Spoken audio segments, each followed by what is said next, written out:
300 kilometers an hour and beyond. Intense competition and danger. Oh no! Oh, he hit a roller! Jones has flipped over backwards. In the wrong hands, one of these boats is lethal. Out here, a race can end in victory or disaster. I remember looking down at the lake, knowing I was going to die. It all happens behind the wheel of the world's fastest powerboats.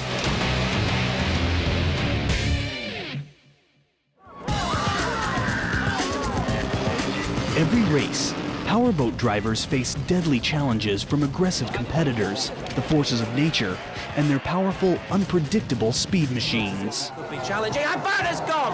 Berner has gone! If these drivers fail, they face catastrophes like blowovers, stuffs, collisions,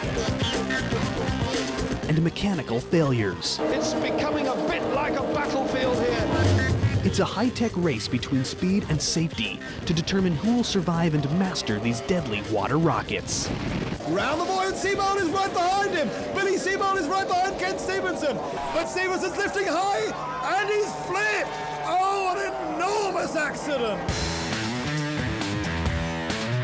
Powerboat racing began humbly in 1904. Today, it's a nearly $65 million industry.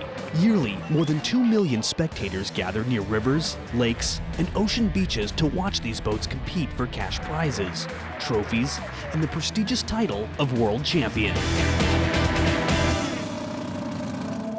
The three most popular categories of powerboat racing are offshore, Formula One, and unlimited hydroplane. Offshore race boats are designed for the challenging conditions of the open ocean. Their hulls sport a classic V-shape or catamaran-style tunnel. Propelled by massive engines and piloted by two-man crews, they're super strong and super tough.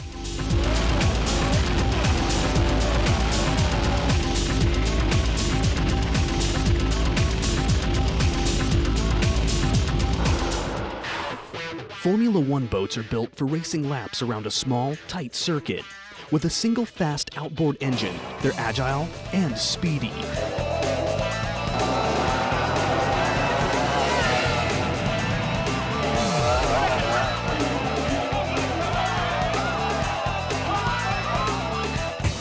Unlimited hydroplanes, nicknamed thunderboats, are tunnel hulls powered by an aircraft engine. They're designed to practically fly over flat water, around wide circuit courses like lakes, and they're the fastest boats on water.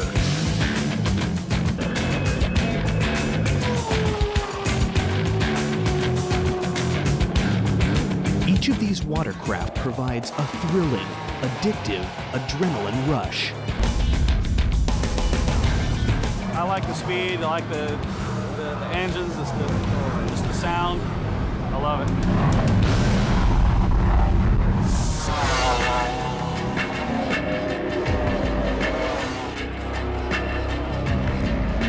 Formula One powerboats hover on the edge between watercraft and aircraft. For an unlucky driver, an improper adjustment can lead to a tragic liftoff called a blowover. My name is Jonathan Jones. Well, when you came into racing, you see John Jones, you know you had some competition or you had your work cut out for you. Jones races high-performance Formula One powerboats. These boats reach a top speed of nearly 240 kilometers per hour.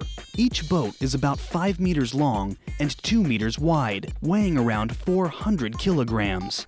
A new boat costs about $65,000, a little more than a Hummer. The single 6-cylinder engine churns out 380 horsepower, taking these rockets from 0 to 160 kilometers per hour in 3.5 seconds.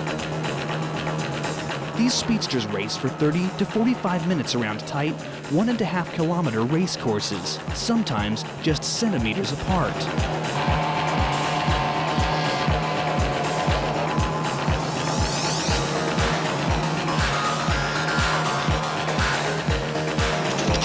August 1989.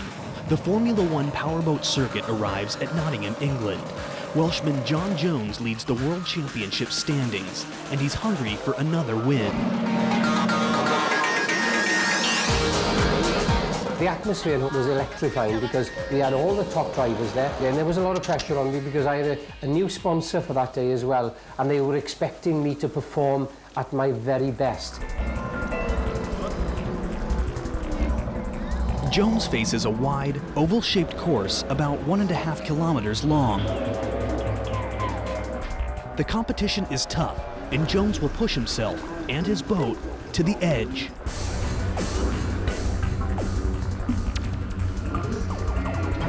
You can feel the adrenaline flowing, you can feel your heart pumping, and oh goodness, you know, it really is quite not a very pleasant experience.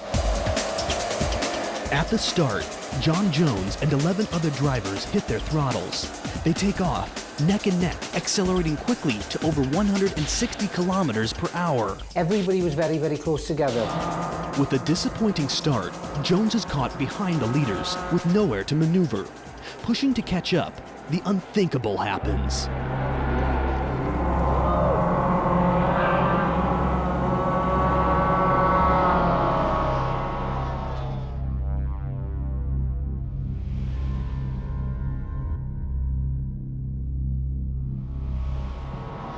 The boat comes to rest upside down, but there's no sign of Jones. He might be trapped inside, drowning. The rescue team races to save him.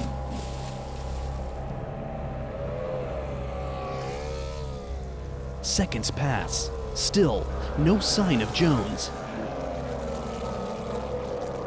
Finally, they pull him out. He's shook up, but all right. His race, though, is definitely over.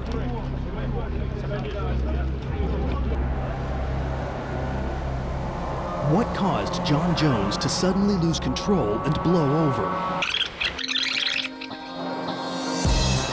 To understand how powerboats take flight, we have to look closely at their design and two physical properties known as lift and trim. The first property, lift, starts with air. Two sponsons or pontoons form a tunnel. Air flows through the tunnel, and like an airplane wing, the boat acts as an airfoil, generating aerodynamic lift. Test driver Greg Terzian knows powerboat physics inside and out. This is where it all happens, right here. Air passes through this cavity, is compressed, lifts the boat, and that's how we get our speed. But in powerboating, there is a second type of lift that comes from contact with water, called hydrodynamic lift. This additional type of lift causes an accelerating tunnel boat to rise up or plane onto the surface of the water. The downside of hydrodynamic lift is drag. Objects moving through water face significant slowing resistance. That's why, at top speed, tunnel hulls are designed to barely touch the water. These propellers run about 1 or 2 blades in the water at a time. So the water line, while this boat is on plane, would typically be right around here. So this propeller is basically half in the water at maximum throttle. But air and water are only part of the story of John Jones's blowover. The other critical factor is trim. Trim is the angle of the boat in the water, otherwise known as the angle of attack. To maintain stability and speed, drivers adjust the position of the engine, which changes the boat's angle in the water. Trimmed in, the boat angles down, reducing lift and speed. Trimmed out, the boat angles up, increasing lift and speed. Powerboat drivers trim in during turns, creating more drag and slowing the boat down. They trim out to reduce drag and accelerate on the straightaways, where speeds can hit 225 kilometers per hour and more. But if a driver isn't careful, a boat that's going too fast and trimmed out too high, greater than 7 degrees, for example, can take off and flip over backwards in a devastating blowover.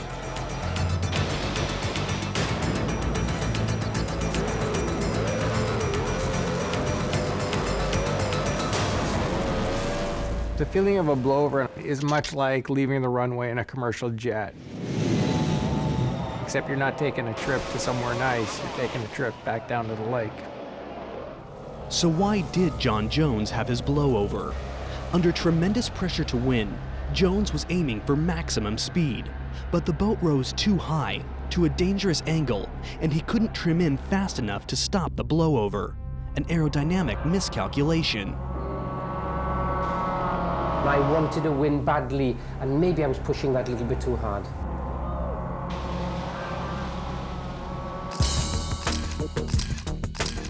What's the solution to blowovers?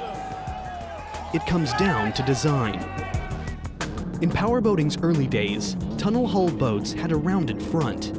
This shovel nose focused aerodynamic lift far from the boat's center of gravity. As a result, these boats often suffered catastrophic blowovers. To reduce and relocate the lift, designers went back to the drawing board. Their solution was a design innovation called the pickle fork. Designers shortened the boat's shovel nose, moving the lift farther back. They left the sponsons long for stability. The result? A safer, faster, and more dynamically stable boat. Still, powerboats and their drivers have to master the forces of air and water to reach top speed.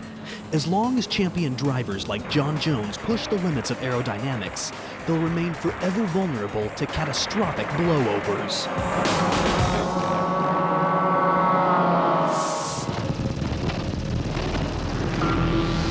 Powerboat drivers sometimes think their skill, their experience, and their high-tech boat will keep them safe. But conditions on water can change in a split second. For one of the world's most famous racers, that volatility caused a tragic hook and roll accident that changed the sport forever. This was one of the most infamous crashes of all time. October 1990. The Offshore Racing World Championship comes to Monaco. The defending champion is Stefano Casaraghi, an Italian businessman married to Monaco's Princess Caroline. With the whole country of Monaco watching, he's hoping to hold on to his title for a second year. We have to defend our championship, but you know, in Monte Carlo, in 1 week, you don't know what's happened.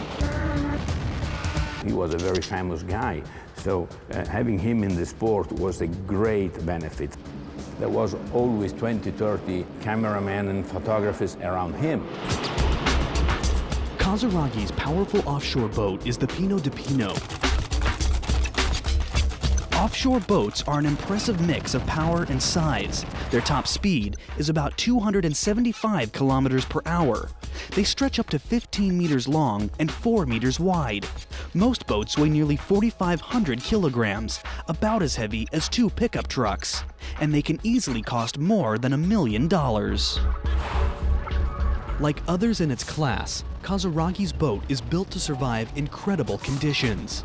Races stretch over 250 kilometers on race courses ranging from rocky inland waterways to rough, open ocean. Even for experienced racers like Casaraghi, it all adds up to a brutal ride. Offshore racing has been compared to playing a game of basketball during an earthquake with a hurricane going on at exactly the same time.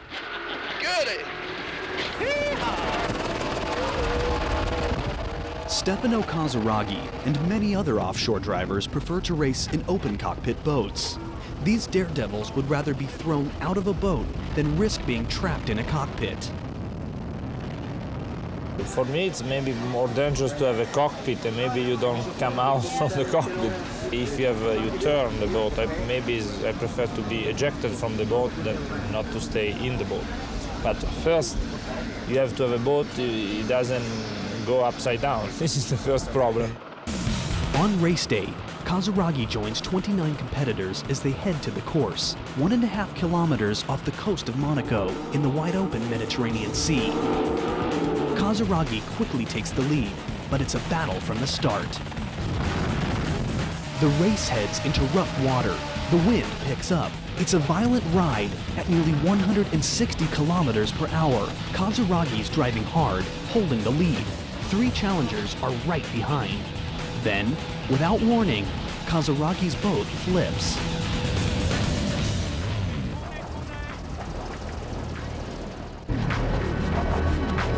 (1990), the Mediterranean Sea near Monaco.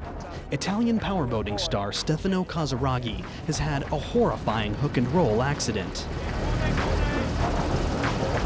His teammate floats free of the boat. But where is Casaragi? Rescue divers race to the scene. They search the wreckage and find Stefano Casaragi, a world champion racer, dead.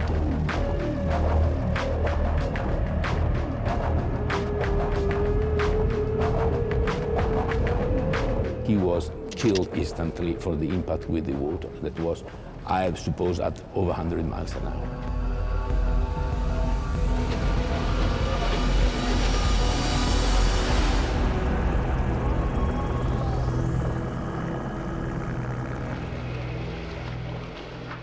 News of Casaragi's death shocks the powerboat racing world.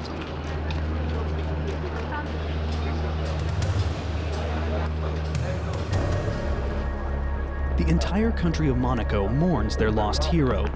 The royal family mourns a husband, father, and friend. It's one of powerboating's darkest hours.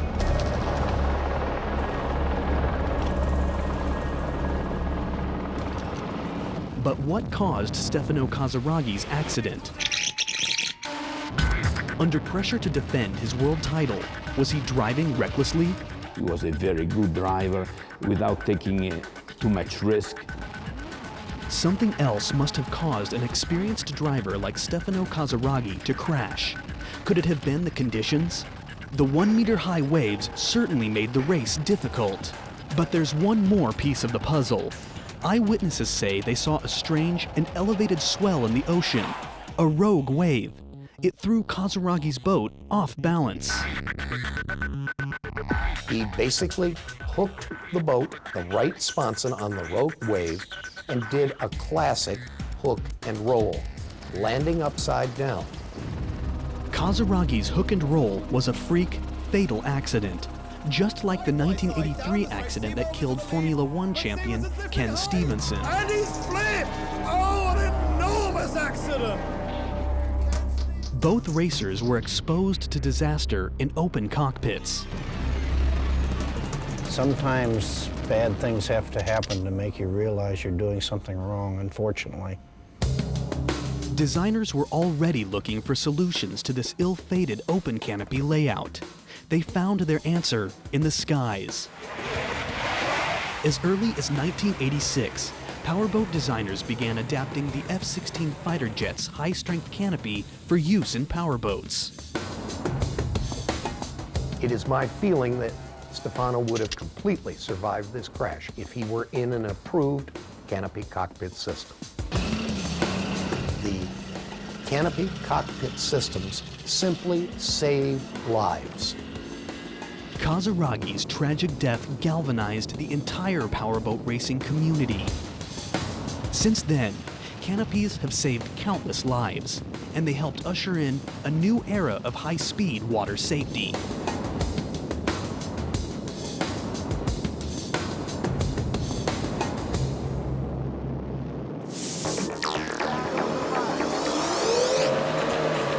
In the high-stakes world of powerboat racing, the competition is fierce.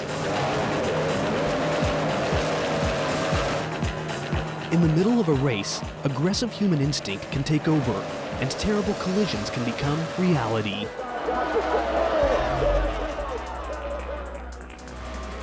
August 1989. The competitive nature of these racers turns destructive. The event? The World Series race on St. Louis, Missouri's Merrimack River. The boats, the best of the Formula Ones. One driver, Guido Cappellini, a daredevil Italian, arrives with one goal in mind: to take home the World Championship. My name's Guido Cappellini. I've won 8 World Championships in Formula One powerboating. Guido Cappellini is an incredibly focused guy, but an incredibly aggressive driver. As the race starts, Cappellini quickly finds himself back in 8th place. Trying to move up, he's battling with the tenacious American racer, Jim McKay. At over 160 kilometers per hour, Cappellini trails McKay for 2 laps, looking for his chance.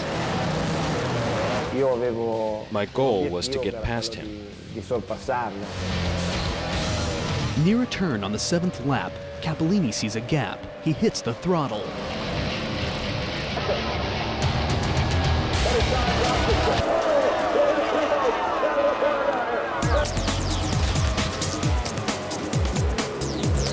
Jim starts to make his turn around the first buoy. Guido tries to duck underneath.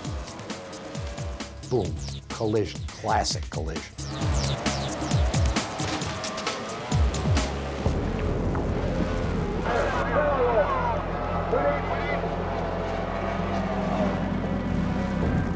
Guido Cappellini climbs out of his destroyed boat.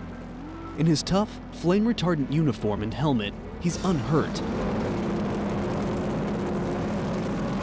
But Jim McKay is in deadly trouble. His boat has come to rest in shallow water. He's trapped in the cockpit, upside down. Believe me, when you go over one of these things, you do not want to wait for somebody to come get you out. You want to get out.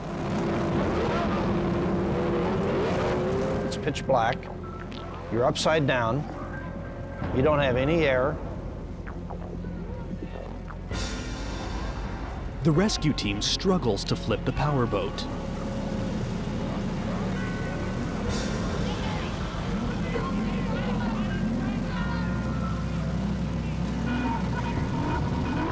More help arrives. Then they turn it over.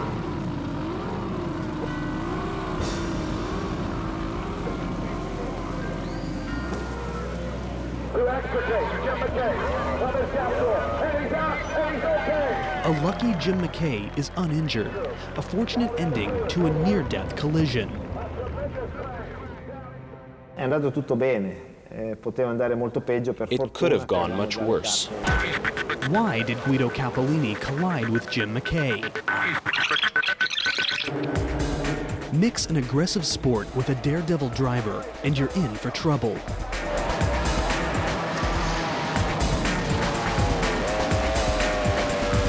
In his fierce desire to win, Guido Cappellini attempted an impossible inside pass. I had to do something risky in order to pass him. I'm sure he didn't see me. If he had, he would have gotten out of the way. Cappellini's collision highlights one of the most common causes of powerboat crashes: aggressive driving. For designers like Mike Peters, it's a common problem, creating a unique design challenge. You're getting most of your collisions because of the very fierce, close competition.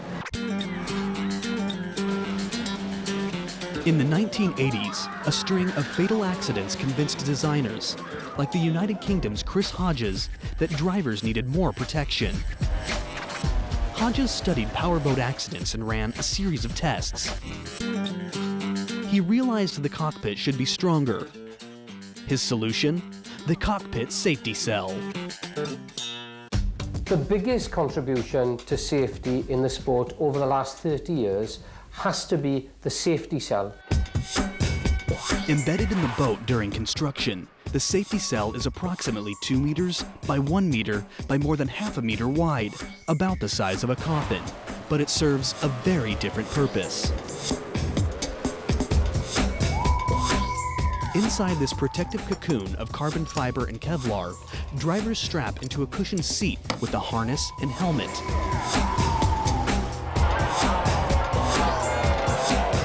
In a crash, the safety cell and helmet help absorb and deflect the impact, so the driver's body doesn't have to.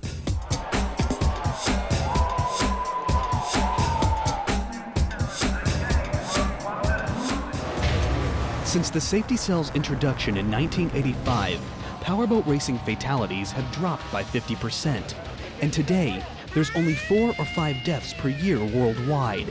It's a life-saving innovation for drivers like Guido Cappellini and Jim McKay, who push their powerboats to the edge. Jones got into the turn and Cappellini has collided.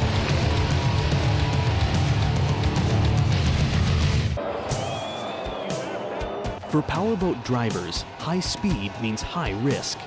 The most enormous accident! Both boats over backwards! The race will have to be stopped! And on a surface as unpredictable as water, tiny technical adjustments can be the difference between success and a life-threatening disaster like a stub. Just ask the members of the race world's most successful family.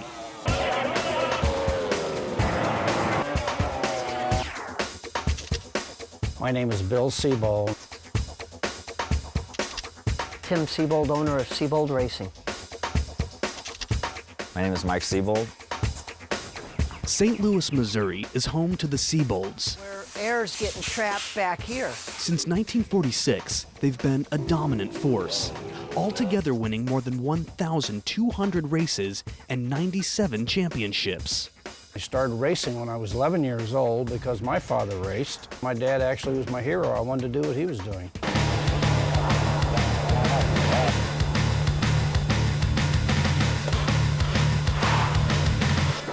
June 1987, Bristol, England. The father and son Formula One team of Bill and Mike Seabold joined 23 other racers on a thin, twisting waterway lined with 3-meter-high concrete seawalls, a recipe for disaster. You get swells, you get bad chop water, you just get really trashy water. It was one of the craziest race courses I've ever raced on.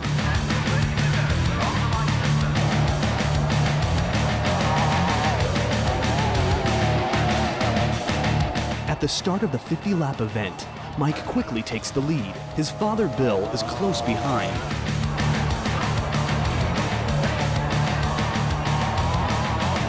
Mike's in control and tearing up the 1.5-kilometer course. This could be an easy win. We were leading the race. I was first, Bill was second.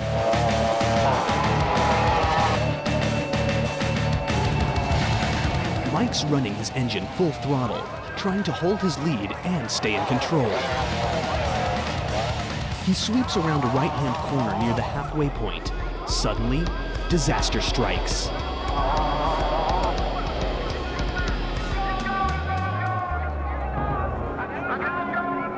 There is no time to do a blessed thing except brace for that impact.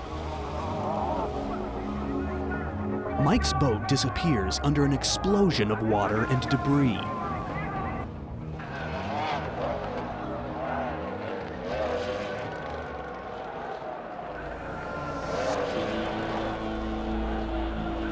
First thing that went through my mind, I hope the rescue gets there in a hurry. When a crash like that happens, 15 seconds is an eternity. To everyone's relief, Mike appears in the wreckage, lucky to be alive. I took a pretty good blow to the head from the water impact. It was a fast crash. I mean, I was running hard. That's one of these times where you realize that you have no control. Bill's determined to help any way he can. I just yelled at one of the rescue guys, and he yelled back at me. They said, "We'll take care of him, Bill. Just get out of here. Get out of our way." His life was in other people's hands, and I didn't like that feeling. Mike Seabold just survived a deadly accident known as a stuff.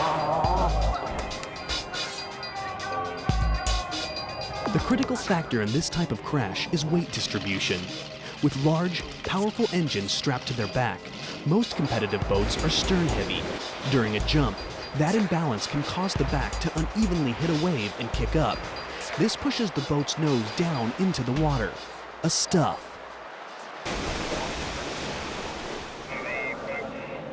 But what caused Mike, an experienced driver with racing in his blood, to suddenly lose control and have his stuff?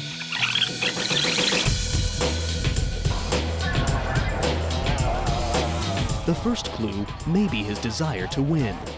I was pushing it hard. I wanted to win that race bad. And there was an incident just before the race. In the morning of the race, I found out my propeller had a crack in it. The guy I got it from gave me another one, which it wasn't exactly the same size and diameter, which affects the handling of the boat. Mike's boat seemed to be literally flying over the water, only his propeller making contact. Then, he made a hard right turn.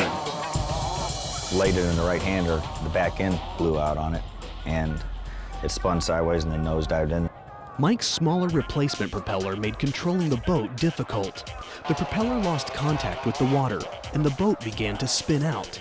At that very moment, Mike hit a small wave. The stern kicked up, and the bow angled down.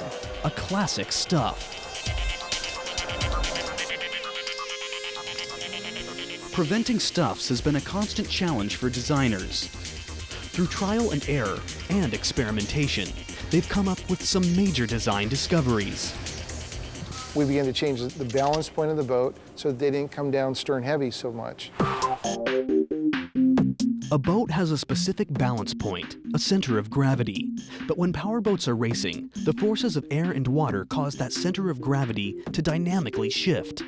Adjusting for that varying center of gravity is critical to maintaining a powerboat's stability. Today, powerboat designers use engineering analysis to determine a boat's dynamic center of gravity across a range of racing speeds. Then, during construction, they place as much of the boat's weight as possible, like the fuel tanks and the cockpit, near that range. The result? A boat that's more likely to land flat on the water.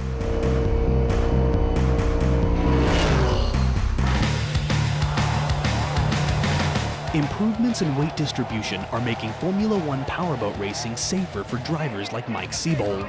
Although danger will never disappear from this high-risk sport, innovative design may make stuffs a nightmare of the past.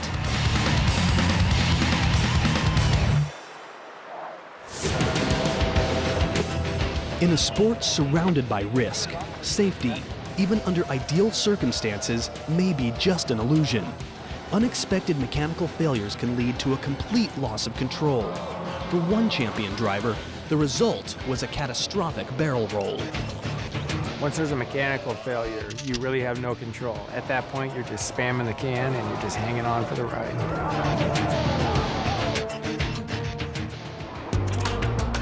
On racing's global stage, few countries can match the success of Italy. One of the top Italian drivers of the last 20 years is Fabrizio Bocca, a Formula One world champion and fearless speed demon. My name is Fabrizio Bocca. Fabrizio Bocca, again, a very, very talented driver. When he's on the pace, he's very, very fast. June 1995. Fabrizio Bocca enters the first race of the Formula One powerboat season, taking place near the Italian island of Sardinia. Here's where the mega-rich come to play, and powerboat racers come to win. Fabrizio Bocca has a new boat he's anxious to test. And he gives me 400 horsepower. It's like to driving a Ferrari high-speed car.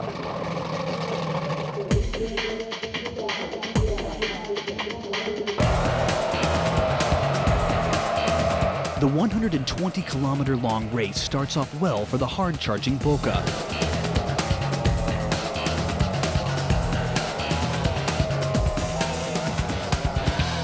By the 10th lap, he's in third place, but he wants more. He makes his move. Bocca guns his boat down the straightaway, and then he takes a hard turn, a turn he'll never forget. The accident happened so quickly that I don't realize what's happened. 1, 2, 3, everything was finished and was destroyed. The damaged powerboat comes to rest sideways. After the violent crash, everyone fears the worst. Is Fabrizio still alive? 1995, Sardinia, Italy. World champion Fabrizio Bocca has just had a horrific crash. It looks bad.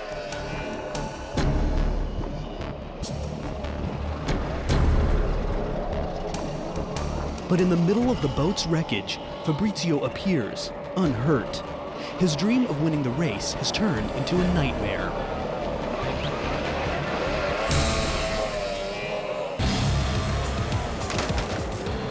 Boca's just survived a powerboating disaster called a barrel roll. When a powerboat travels too fast into a turn, the boat's forward momentum overpowers the force of the turn. The outside sponson catches the water and slows down. The rest of the boat continues at the same speed. That momentum rotates the boat. It's a cataclysmic sideways somersault. So why did Fabrizio roll? Let's take another look. One possible clue is speed. I reached the curve at a really high speed. I was trying to catch the boat in second place. But there was something else, a sudden problem with the boat's acceleration. Nothing happened when I lifted my foot off the gas. The engine continued to go and wasn't stopping, and I had to make a very fast decision. Go straight against the wall or turn. I instinctively took the turn.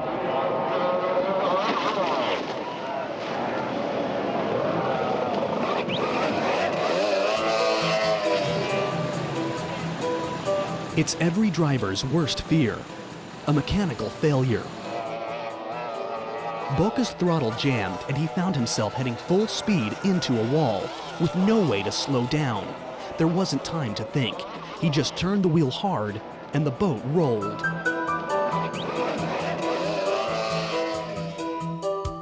Early on, boat designers realized they needed to get aggressive in dealing with mechanical problems. How could they stop an out-of-control boat? In the 1970s, they developed a solution, the kill switch, a fail-safe control that instantly interrupts the boat's main electrical circuit, shutting down the fuel pump and the engines. For many dangerous situations, the kill switch is a true lifesaver. Fabrizio Boca's barrel roll may have destroyed his boat, but it did keep him from fatally hitting a wall. Thanks to safety measures like the kill switch, other powerboat drivers may also survive their next deadly disaster.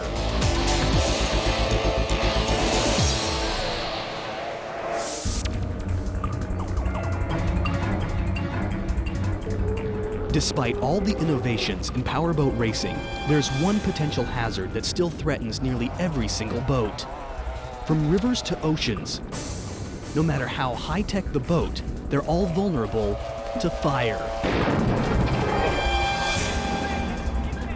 When these boats catch on fire, they burn. They burn hot and ferociously. Many times the rescue crews won't even bother trying to put these fires out. They just let the boat burn to the water. July 1998. Two-time world champion Felix Serralles and his teammate Saeed Al-Tayer hope to win their third world title at an offshore race in the frigid waters near Arendal, Norway. So the start boat has signaled 12 boats then into action. In their blue, high-performance boat, Victory 5, the two men jump out to a strong start. And we've got the two Victory boats close up together. Now the Victory boats... Near the second lap of the over 200-kilometer-long race, the boats head into rough water. Oh, incredible stuff. The surface very unpredictable. But something's wrong. Oh, boat on fire. That's one. Looks like it's one of the Victory boats. What catastrophe! What drama! That boat is seriously on fire, and we do have both of the men out. One of them, though, is completely wrecked. It's absolutely destroyed. It's Victory 5. The decks are gone, and the boat sits helplessly in the freezing water. Over 750 liters of high-octane aviation fuel could explode at any moment. 1998. Off the coast of Norway, Felix Serralles and Saeed Al-Tayer's offshore boat is blazing out of control. The men are trapped between a raging fire and bone-chilling water. Saeed Al-Tayer was breathing in not just carbon monoxide, but the fumes of the burning fiberglass. Now, the safest place for them to be is in the water, but with a man injured, they're not going to want to be in there. Saeed's saying, I don't want to go in, I don't want to go in. And Felix says, then we're going to sink with the boat burning. And so he shoves Saeed into the water.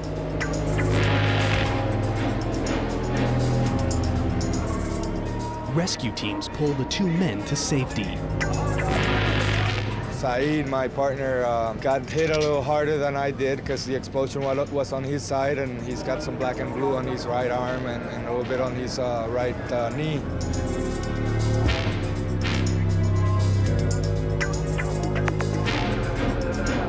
What went wrong and destroyed this $1 million powerboat? During the race, Suralis noticed a strange smell.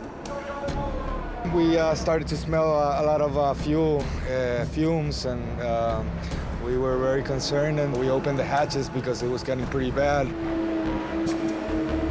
Inside his boat, the fuel line sprang a leak. The boat was a death trap, filling up with gasoline and fumes. All it needed was a spark to set it off. And as I went to reach the fuel pump button to shut it off, the thing just exploded.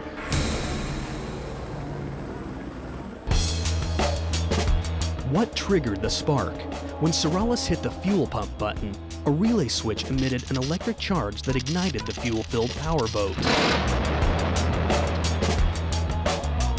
And there was one other problem, a structural component that's common to nearly every powerboat.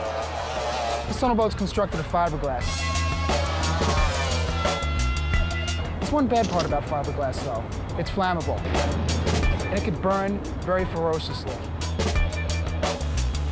Today, how do you stop a fire before it gets out of control? For many small fires, an ordinary handheld extinguisher takes care of business. But for major fires, like in a sealed engine block, many boats now use onboard automatic firefighting systems that use inert gas to starve the fire. Fortunately for drivers, powerboat fires are extremely rare. This only occurs in less than 5% of boats in the last 20 years. In offshore, we've had 2 fires, only in 20 years. Felix Suralis and Saeed Al-Tayer were lucky to survive their fire. But it's a dramatic reminder that high-tech safety isn't foolproof. Even a $1 million boat is vulnerable in the unpredictable world of powerboat racing.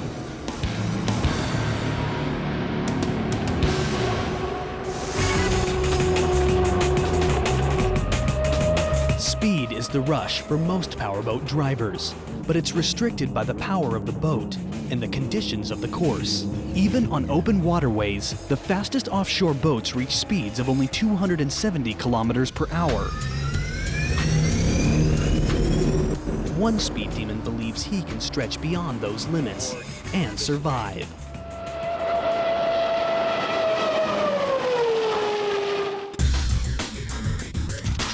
My name is Russ Wicks. I'm a world speed record challenger and a professional racer.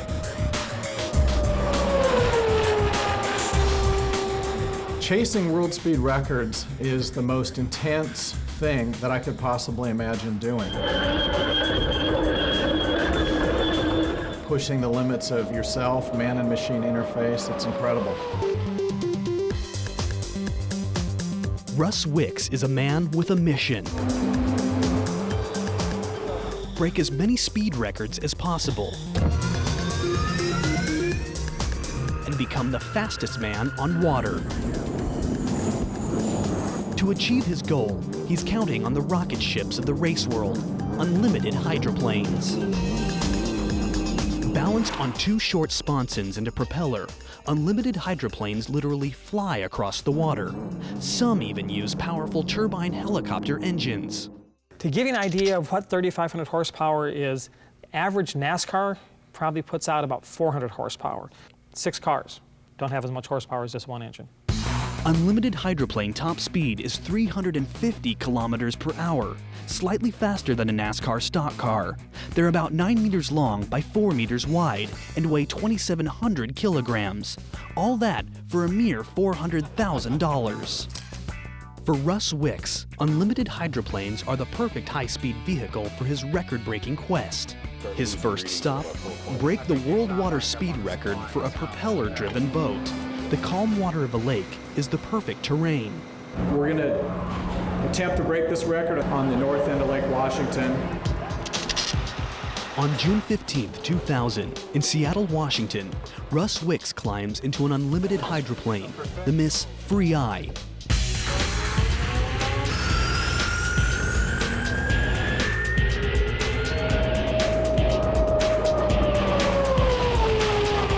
At an average speed of 330 kilometers per hour, he breaks a 38-year-old propeller-driven record.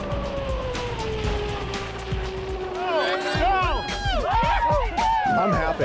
I'm just overjoyed, very excited, and just positive energy. I mean, it feels good. Now you're a real boat racer! With one record under his belt, what's next for Wicks?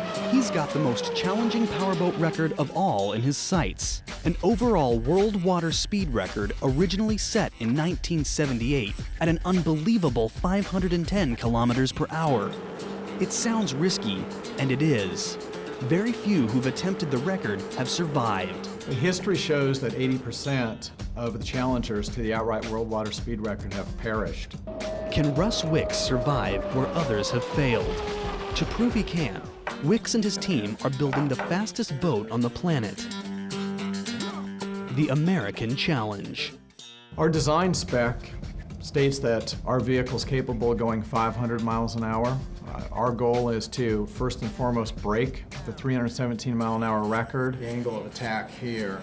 And the American Challenge team has to balance speed with safety. For speed, they're relying on an F404 turbo engine, typically found on an F-18 supersonic fighter jet.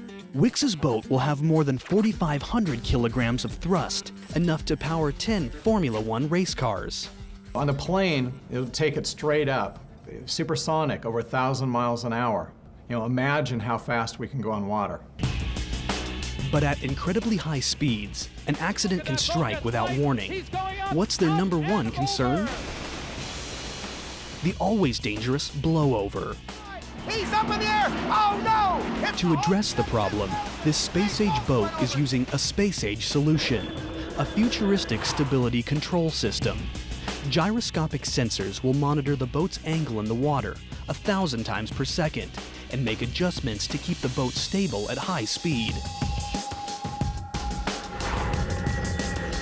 But if the control system fails and the boat is heading for a crash, Wicks has one more trick up his sleeve. We're looking at ejection seat technology. In a certain environment, it might make sense to deploy the pilot.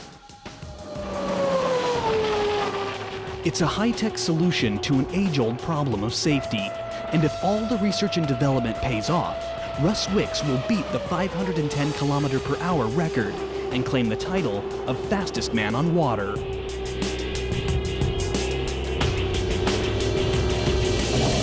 All right, thanks guys. He's up in the air! They do it for the rush and the thrill of victory.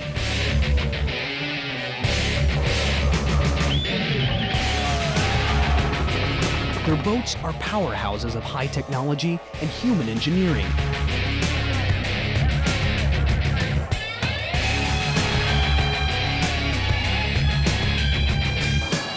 But can that engineering keep pace with their need for speed and their need for safety? The most enormous accident! It's a deadly balance and an eternal quest, forever at odds in the spectacular world of powerboating. It's the unknown, it's pushing the limit. The attraction was competing against the guy in the other seat. It was more of a chess game, like a chess game at 200 miles an hour.